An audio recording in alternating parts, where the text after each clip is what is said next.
Hello, Fusation. My name is Alex Fuse, the host of Fusion News.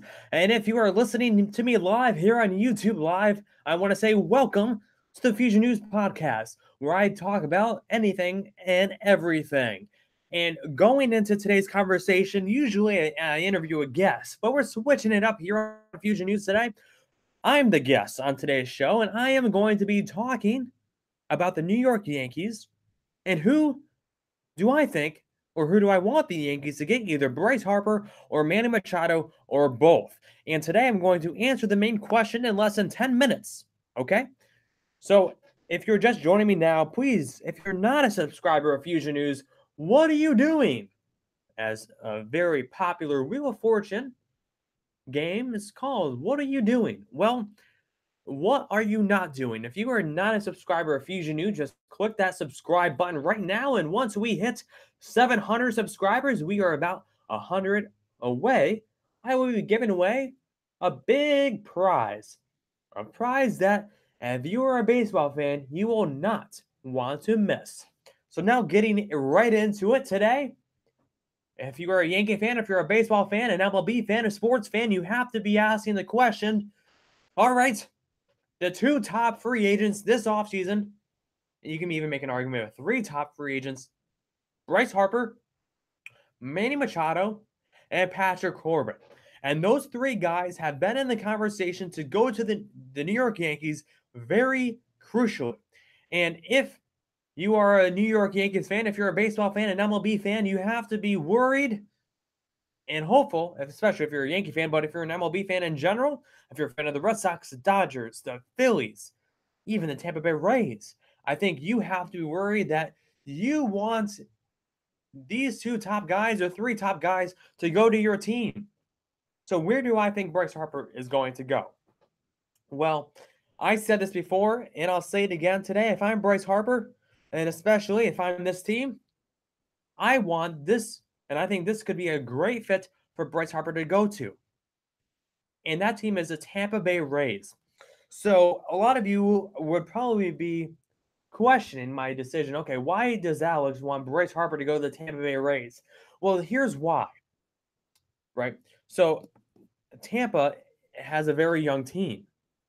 And I think that with Tampa Bay, you have this very young team, like guys who just won the Cy Young.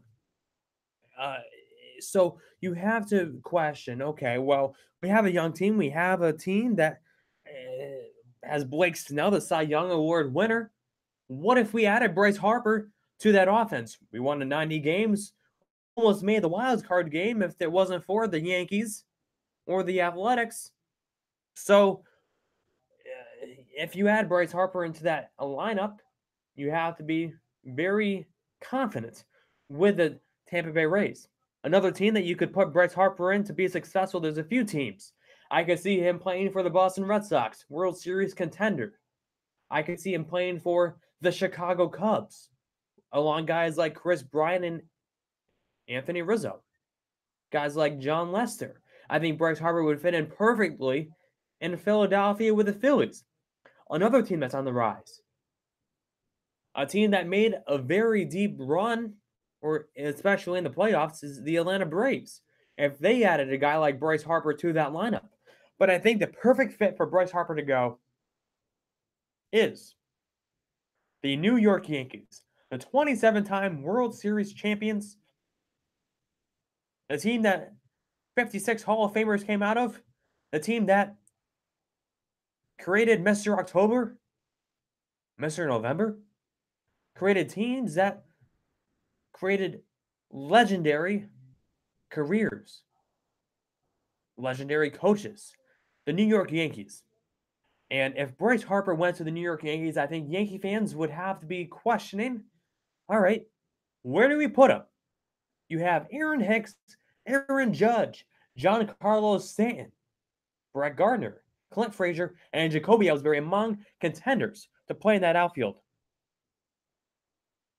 Well, it's been a conversation by many reporters and higher ups within the organization about potentially putting Bryce Harper at first base. And if the Yankees do this, where does Greg Bird and Luke Voit go? Luke Voit really was the unsurprising hero to the New York Yankees, and I think especially in the first few games in the playoffs and in the last few months of the season, Luke Voit showed to the fans of the New York Yankees that you have a guy to back up Greg Bird. If Greg Bird, Greg Bird and Gary Sanchez had arguably the worst seasons of an active Major League Baseball player.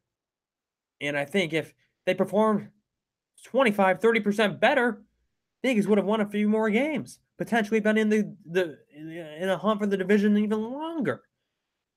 So I think that sure, you can make the argument that if you put Bryce Harper at first base, it adds that lefty to break up Aaron Judge and Giancarlo Stanton, two of the best power hitters in all of baseball combined. It adds more to that power within the lineup. So sure, put Bryce Harper at first if the Yankees sign him. The other guy I want to talk about is Manny Machado. Didi Gregorius just underwent Tommy John surgery. So the Yankees don't have that starting shortstop. Sure, you could put Gleyber Torres there, a guy that was in the hunt for Rookie of the Year that was ultimately won by Shohei Ohtani. So, yeah, you could put Torres there, but Machado wants to play shortstop. You could put him at third, but then where is Andujar going to go? So there's many ways that you could fit this into the lineup. You could put Didi Gregorius at second base and then put Machado at shortstop. But where does Gleyber Torres go? You need these guys in the lineup. And it almost seems like you look at the teams like the Celtics, where they have just too many good players that are just sitting on the bench. So there's a need for starting pitching. There's a need for pitching among every team. Of course, you want pitching all over your team. I know we have 4 minutes left on this podcast, but this is fun. It is a conversation here on Fusion News today, something a little different. And this is what we are. We're about different here on Fusion News. Something out of the comfort zone. Sure, why not? I know we have a few listeners here on my YouTube page, and I want to say, if you are not a subscriber, what are you doing? What are you doing? Be a subscriber. Jump on the bandwagon of the Fuse Nation. So, anyways, back to my point. Manny Machado. Do I think he would be successful in New York? Well, he would need to hustle. I'll tell you that much. And I think Brian Cashman, said it perfectly in the interview on the Yes Network a few days ago. He sat down with Manny Machado alongside Hal Steinbrenner, where Manny Machado basically apologized about saying Johnny Hustle. And I think the main reason why the Yankees kind of formed that meeting was if we sign Manny Machado, they're still going to talk about what went wrong with the Yankees. What went wrong with Manny Machado in the playoffs? He didn't perform what the Dodgers traded him for. The Dodgers lost the World Series to the Boston Red Sox. And he went on to say, he doesn't need to hustle. He doesn't. That's what he said. So when you look at the big picture here for the Yankees, you have guys that have that negative personality, that negative vibe around Bryce Harper and Manny Machado. And partially, and mostly, the reason why is because they're better. They're better than 95% of these players. They're not better than Mike Trout. They're probably in the same conversation as Mookie Betts and Aaron Judge and Giancarlo Stanton. They're under the age of 27 years old and two of the greatest players who ever lived the game.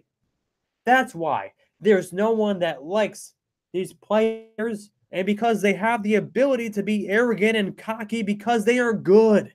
That is why they had that negative vibe around them, surrounding them. It's just like Tom Brady in the NFL. You know why people don't like Tom Brady? Because he wins games. He wins championships. That's why people do not like the Yankees. That's why people don't like the Patriots. Because they win games. They win championships. They beat the teams the other fans like to watch. That's why there's that negative surrounding guys like Bryce Harper, guys like Giancarlo Stanton, guys like Alex Rodriguez, before he got busted in the steroids. Let's be real. A-Rod didn't need the steroids. He did it. But sure, one of the most talented, one of the most knowledgeable baseball players of all time. He did not need the steroids. He didn't. Let's be real here. We want to get real here on Fusion News. Let's get real. All right? A-Rod didn't need the steroids. He's one of the most talented baseball players to live. I would rank him in the top 15 of all time. Sure, why not? If he didn't have the steroids, he would still have very similar numbers. Maybe not as high and inflated as they are today, but sure. If you're going to sit here and tell me that he would suck without steroids, you need to hit a baseball to be good. He needs to hit a baseball to be drafted, especially to be 19-year-old and play the game of baseball at the highest level of Alex Rodriguez said he did. When he was with the Mariners, well, we can't prove that he was taking steroids at the time that he debuted in the MLB. No, you can't. But if you're going to sit here and tell me that A-Rod wouldn't have been a talented baseball player without the steroids, well, that's just crap. That's just crap. That's false. That's fake news. That's just BS. Let's be real here. That's crap. Anyways, so do I think Bryce Harper and Manny Machado are going to New York? I think Bryce Harper would be the higher candidate to go to the Yankees. We'll see what happens. I want to say thank you for listening. Comment below what you think. Who do you want to see go to the Yankees? Bryce Harper, Manny Machado, Patrick Corbin, or anyone else? Well, comment below and I'll be sure to respond to you in the comments. Once again, Fusion News, Fuse Nation, thanks for listening. I'm Alex Fuse. Follow me on Twitter @AlexFuse, and I will be seeing you very soon. Thanks for listening.